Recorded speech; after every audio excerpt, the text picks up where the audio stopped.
নূরে মুজাসসাম হাবিবুল্লাহ হুজুর পাক সাল্লাল্লাহু আলাইহি সাল্লাম ওনার নাম মুবারকে কুরবানির গোশত যে ব্যক্তি নূরে মুজাসসাম হাবিবুল্লাহ নাম কুরবানি করবে ওই পরিবার খেতে বা নিতে পারবে।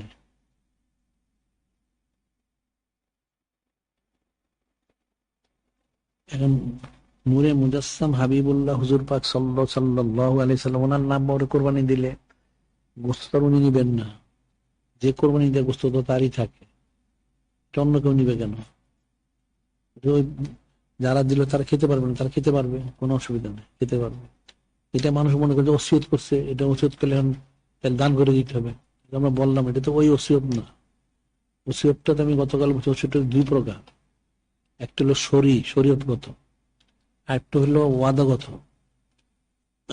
ওসিয়ত করলো একটা লোক যে সে মারা গেলে মসজিদে সবাইকে খাওয়াই দেয় যেন, মসজিদে সবাই খাওয়া ওসিয়ত করলো, এটা সবাই যেন ধনী গরিব আছে সবাই খেতে পারবে। আর একটা ওসিয়ত হলো সে ওসিয়ত করলো মারা যাওয়ার পরে সে যেন গরিব মিসকিনদের খাওয়ায়। ওটার ধনীদের এটা শরীয় ওসিয়ত, এখানে ধনীদের খাওয়াতে পারবে না।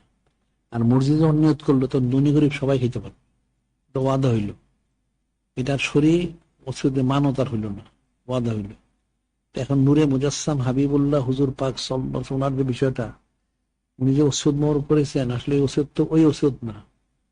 ওনার পক্ষ থেকে করার জন্য উম্মত যাতে ফায়দা লাভ করতে পারে, এটা নিজবত কুরবত হাসিল করতে পারে। যত ইমামুল্লাহ আবাদা আমার আমাকে আদেশ করা হয়েছে আন উদাহি আনহু আবাদা, আমি যেন অনন্তকাল ধরে কোরবানি করি।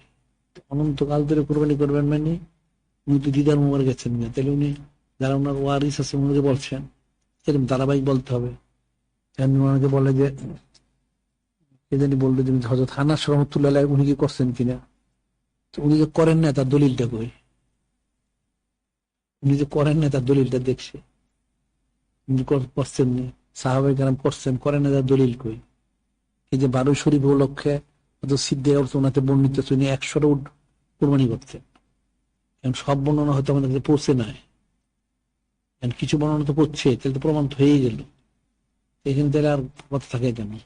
তারপর কে করলো কে না করলো ওটা তো দেখার বিষয় না। দেখার বিষয় হচ্ছে কোরআন শরীফ সুন্নাহ শরীফে কি আছে।